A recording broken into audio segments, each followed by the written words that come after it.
আমি doctor Pushpa Shyam Chowdhury, senior consultant neurologist, Fortis hospital.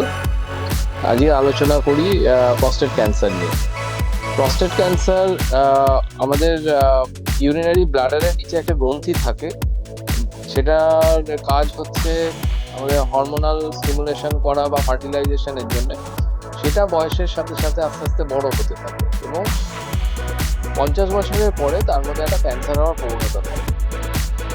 আমাদের যেহেতু গড় আয়ু আস্তে আস্তে বাড়ছে, তাই প্রস্টেট ক্যান্সার হওয়ার সম্ভাবনা বাড়ছে এবং কিছু কিছু আমাদের লাইফস্টাইল মডিফিকেশন বা ফুড হ্যাবিটস বা পলিউশন, যে কোনো কারণেই হোক, প্রস্টেট ক্যান্সারের সংখ্যা কিন্তু দিনে দিনে বেড়ে চলেছে।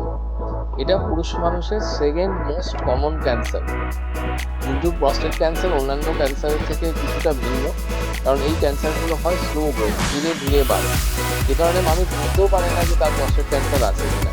প্রস্টেট ক্যান্সার যদি ইনিশিয়াল স্টেজে ধরা পড়ে তাহলে কিন্তু সম্পূর্ণ হারিয়ে দেওয়া সম্ভব, কিন্তু অ্যাডভান্স স্টেজে ধরা পড়ে যখন সিমটমস হয়, যেগুলো ধরুন ইউরিন করতে অসুবিধা হওয়া বা ইউরিনে ব্লাড আসা বা হাড়ে ব্যথা করা, কোমরে ব্যথা করা, এগুলো হচ্ছে প্রস্টেট ক্যান্সারের সিমটম।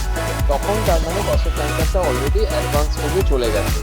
প্রস্টেট ক্যান্সার প্রস্টেট থেকে ছড়িয়ে হাড়ে যায়, যে কারণে অনেকটা বোন পেন হিসেবেও তারা প্রেজেন্ট করে। কিন্তু সেই পর্যায়ে যদি প্রস্টেট ক্যান্সার ধরা পড়ে তারও কিন্তু চিকিৎসা সম্ভব এবং চিকিৎসার মাধ্যমে পেশেন্টকে 7, 10, 15 বছর অবধিও বাঁচিয়ে রাখা যায়।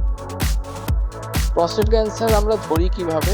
পেশেন্ট যখন কোনো ইউরিনারি কমপ্লেন্টস নিয়ে আসে তখন আমরা তার একটি ব্লাড পরীক্ষা করি, পিএসএ যদি বেশি থাকে, মানে 4-এর বেশি থাকে, তখন আমরা সন্দেহ করি যে তার প্রস্টেট ক্যান্সার থাকতে পারে।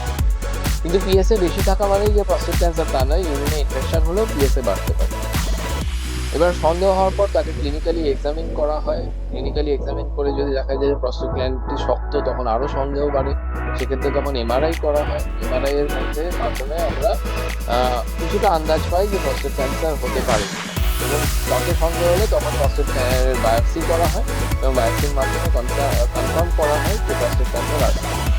যেহেতু প্রস্টেট ক্যান্সার কিউরেবল ইনিশিয়াল স্টেজে, তাই প্রত্যেকে সজাগ হওয়া উচিত প্রস্টেট ক্যান্সার নিয়ে, এবং নিজের পরিবারের মধ্যে বয়স্ক যাদের তাদের পিএসএ স্ক্রিনিং করানো উচিত, বা তাদের যদি কোনো সিমটমস হয় তাদেরকে ইউরোলজিস্টকে দেখানো উচিত, যাতে প্রস্টেট ক্যান্সার তাড়াতাড়ি ধরা পড়ে এবং প্রস্টেট ক্যান্সারকে আমরা সম্পূর্ণভাবে হারিয়ে ফেলতে পারি। Thank you.